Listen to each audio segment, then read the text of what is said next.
Lawmakers. In other news now, should students be allowed to take mental health days off from school?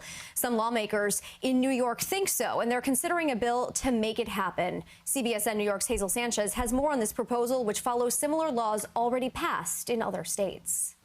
While a lot of kids look forward to their teenage years, it can also be daunting. Everyday stresses of doing well at school or fitting in with friends can cause anxiety and depression.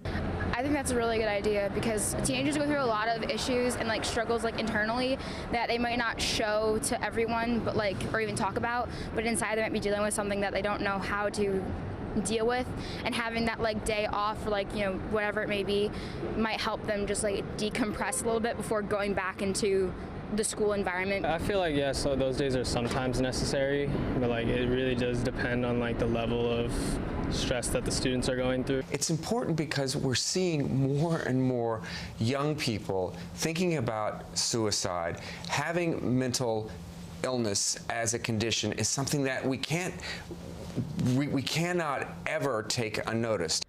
A recent Pew Research Center study found 70% of teens in the U.S.